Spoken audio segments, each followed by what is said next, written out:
Hi, my name is Dr. Lance Morris, and welcome to the second in my new series of YouTube postings.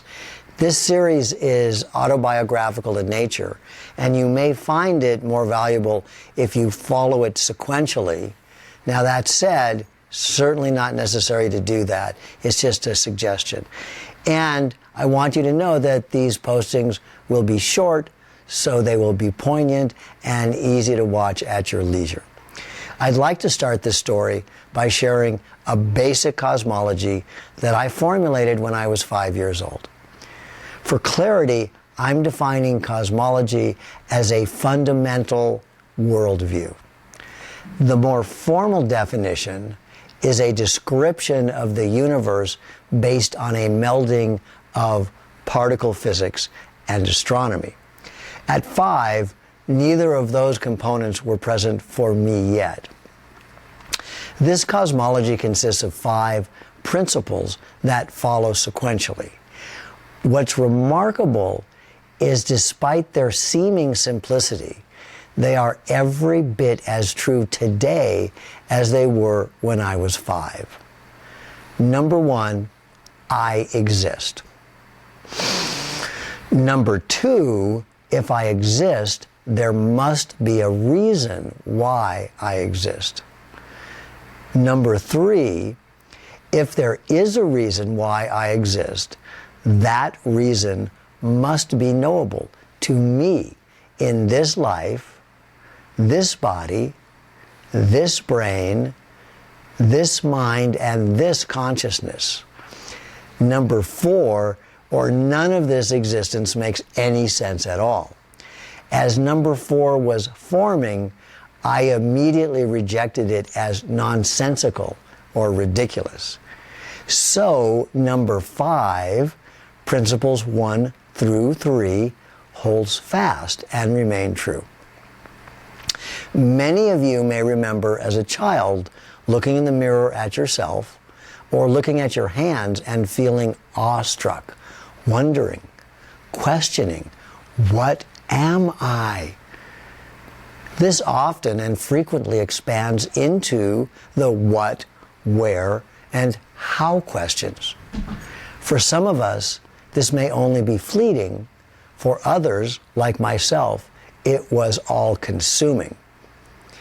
Whether fleeting or consuming, you may have tried to ask these 3 questions to your parents, teachers, friends, or clergy.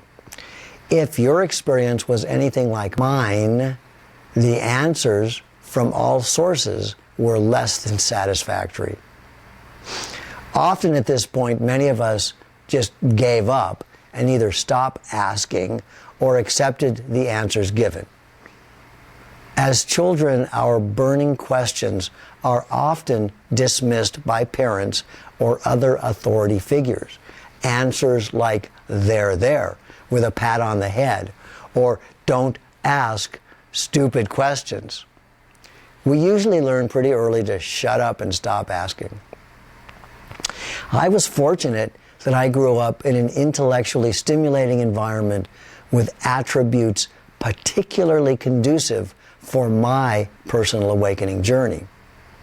I was raised in a Jewish, agnostic, secular home. Jewish because my mother was Jewish, and Judaism is passed by birth through the maternal lineage. Agnostic. Although my mother was raised Jewish and my father Catholic, their relationship was forbidden by their families as dictated through religious doctrine. The consequence is that my parents eloped, abandoning both their families and the religions of their births. For them, if the God of their religions was a God that deemed their love as illegitimate, then that God was not a God they were willing to follow. This led my parents to become agnostic. Remember, agnostic is not actually rejection of God, but rather a position in which we choose to suspend judgment. In this position, we neither accept nor reject, but consider the possibility of. That is the possibility of anything. Secular because our familial celebrations of Christmas and Easter had no religious connotations. Christmas was about Santa Claus, and Easter was about the Easter Bunny. As a result, at an early age, I had no indoctrination or preconceived idea about the nature of our existence from a religious or spiritual context. My father was a scientist. His primary field of expertise was in zoology, more specifically herpetology, the study of reptiles and amphibians, and ichthyology, the study of fish. As a result, I was exposed to scientific methodology as a means to decipher meaning. It didn't take me very long to determine that answers relative to the nature and meaning of our existence from a so-called scientific method had flaws as well. This is a topic we will revisit.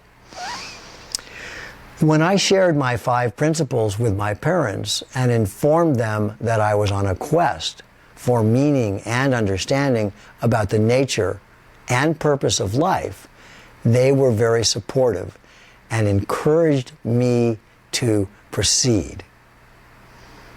So these new YouTube postings will be every Sunday, at least one a week.